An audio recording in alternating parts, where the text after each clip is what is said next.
Get ready, Staten Island.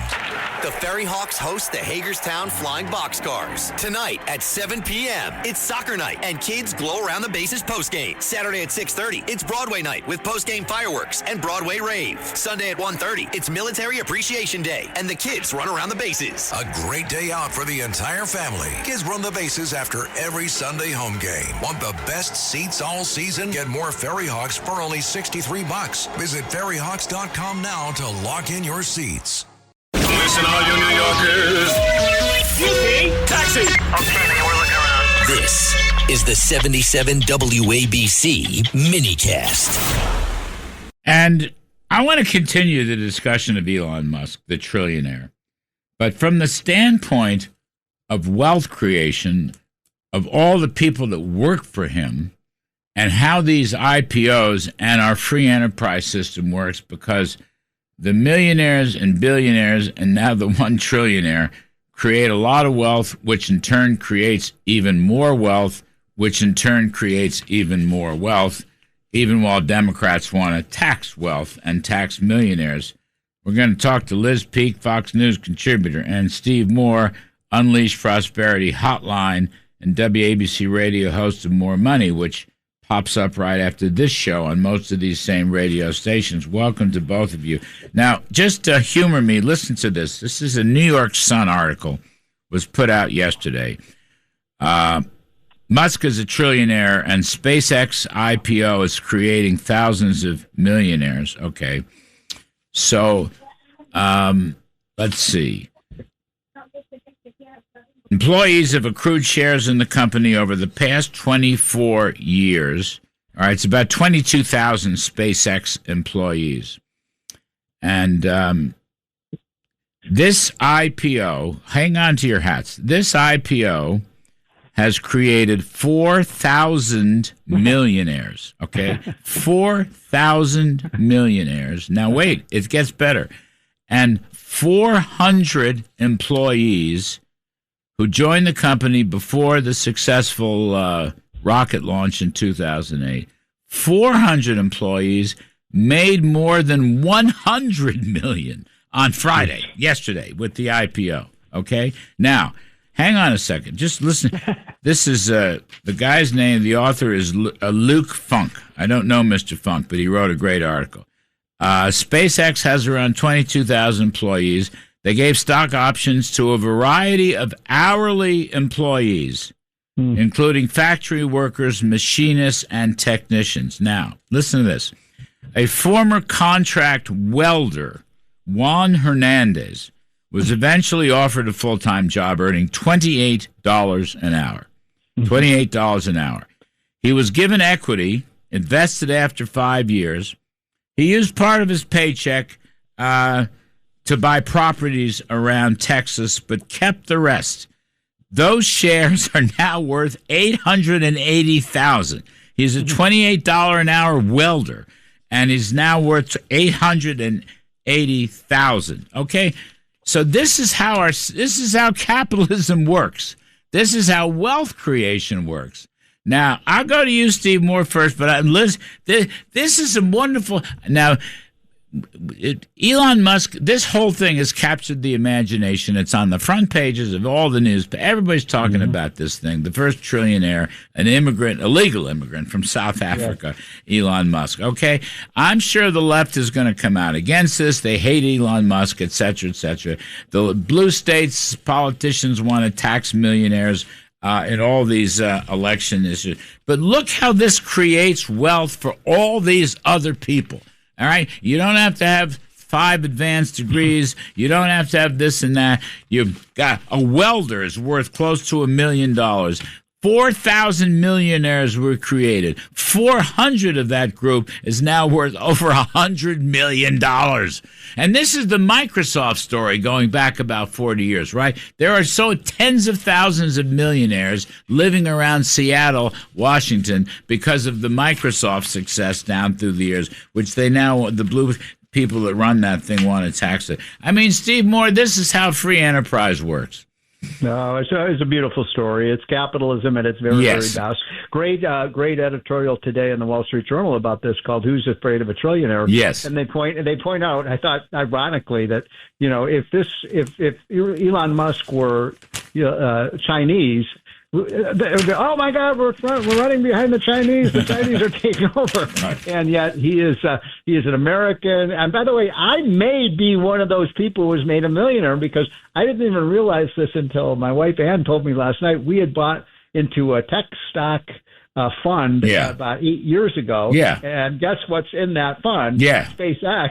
Yeah. No, me too. $25,000. Our shares are probably close to $1 million. Yes. I'm going to borrow. I got a big smile on my face today. I want to borrow from you. No, I'm in the same boat. But by the way, it's another reason, Liz. It's another reason why you should buy and hold. Yeah. Okay. Yeah. Stop trying to trade the market the way these geniuses do on Wall Street. How about buying and holding the indexes? Look, I think this is a moment for the entire country to celebrate. Number one, Elon Musk, as the Wall Street Journal pointed out, has made space cool again, has revived our interest in space, which, by the way, geopolitically and in many other ways, strategically, defensively, is going to be really important to the United States. So thank God for Elon Musk, and thank God he's an American, because he could have stayed in South Africa, and South Africa could have been reaping all these tremendous rewards. I am so offended by those who are offended by this. It is a stupid thing to not celebrate Elon Musk. He has worked his butt off to get here. And he is brilliant. He is absolutely brilliant. He's a visionary. Does everything he does work out? Not the way necessarily maybe the most optimistic people would have it, but it's been unbelievable series of technological successes, things like Neuralink, Larry, which have changed people's lives and may change millions of lives down the road. I mean, he's doing incredible stuff. So I feel like, the Knicks are winning. We've got the United States soccer team. The soccer team won last night. I know. Last night. And Elon Musk, kind of setting the world on fire with hopes and dreams. And to your point, sharing the wealth. I think it's just so exciting. It's just that it's so important here to talk about how wealth is created.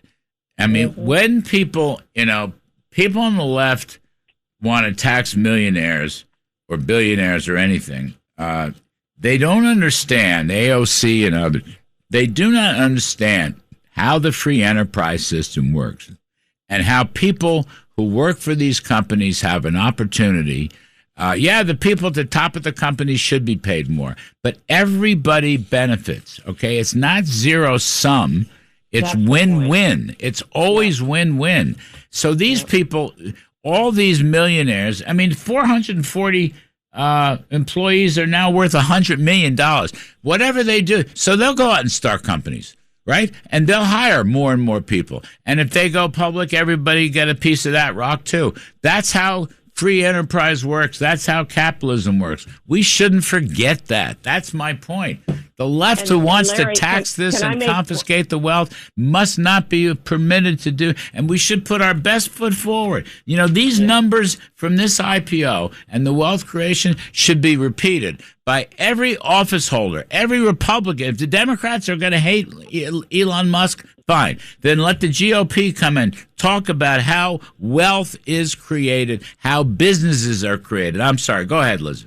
I think you're totally right. I was just going to say, the other thing is, how does it hurt them? How does it hurt anyone that Elon Musk has hit a home run here? It doesn't. To your point, yes, there's enormous benefits being spread around, but it also doesn't hurt anybody. That's right. So he is just creating wealth. He's creating opportunity for, honestly, the New York Times, of course, has an article that's like, there's all this inequality, and you see this workers struggling, but Elon Musk but they can't make the case, because further on, there are thousands of people who will become millionaires overnight. And By the way, just 4,000 millionaires, and but wait, it's 4,000 millionaires were created.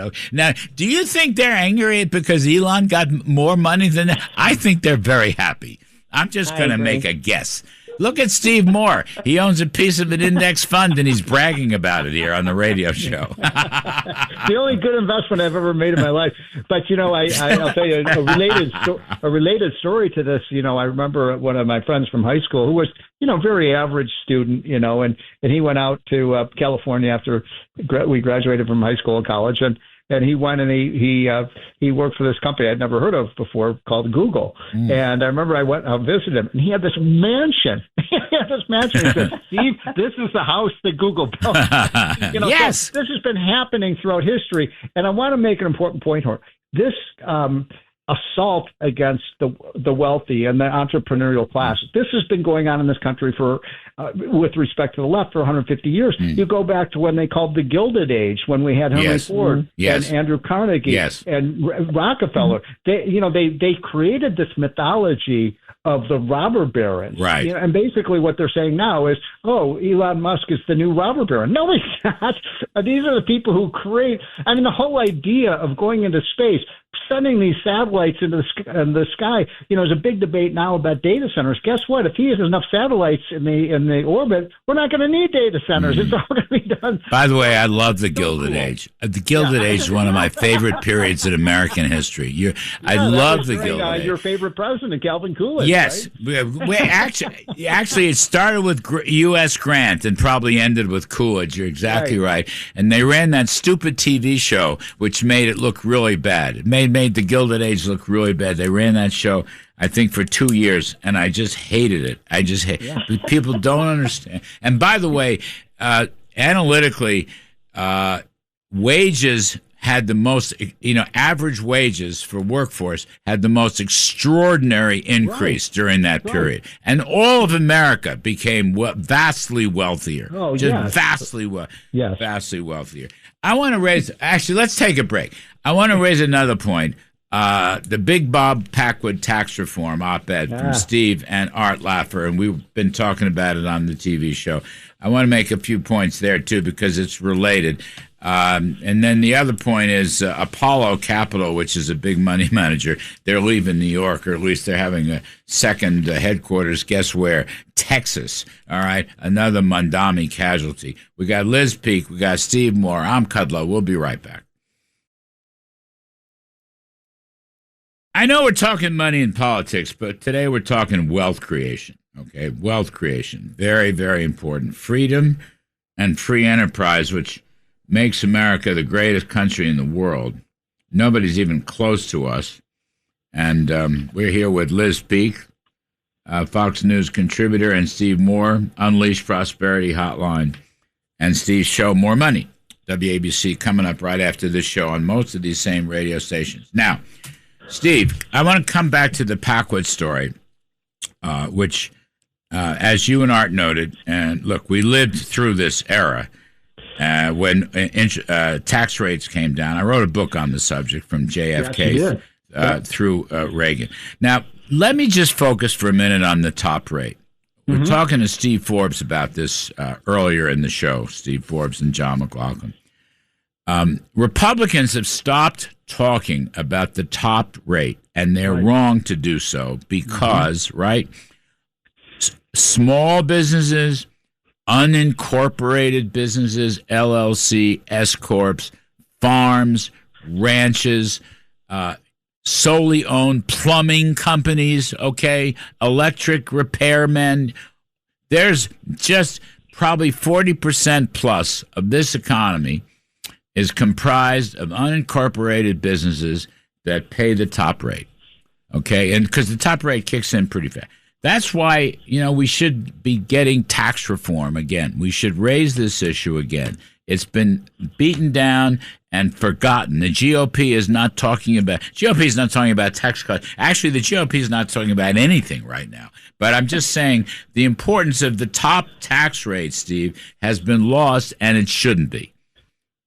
It's a great story, and as and your book is so fantastic on this JFK and the Reagan Revolution, but in both of those eras, we dramatically cut tax rates. Under Reagan, when Reagan came into office, as you know, the highest income tax rate was 70%, and the corporate rate, I think, was 50%. And after 6 years in office, thanks to people like Bob Packwood, and people forget that was Dan Rostenkowski, a Democrat, who was on the House side, who shepherded that bill through the House. It passed 97-3 in the Senate. Now, Larry and Liz, how many Democrats in Congress today do you think would vote for a 28% tax rate? I don't think you can probably find a single one. But here's the most amazing part of that story. And if you talk to Steve Forbes, he probably mentioned this. The tax collections almost doubled over that period. Right. But I want, what yes, it's a fabulous performance story. But again, so many small businesses pay the top rate. And the Republicans used to talk a lot about this. In other words, one argument, Liz, was to drop the top rate to help small business.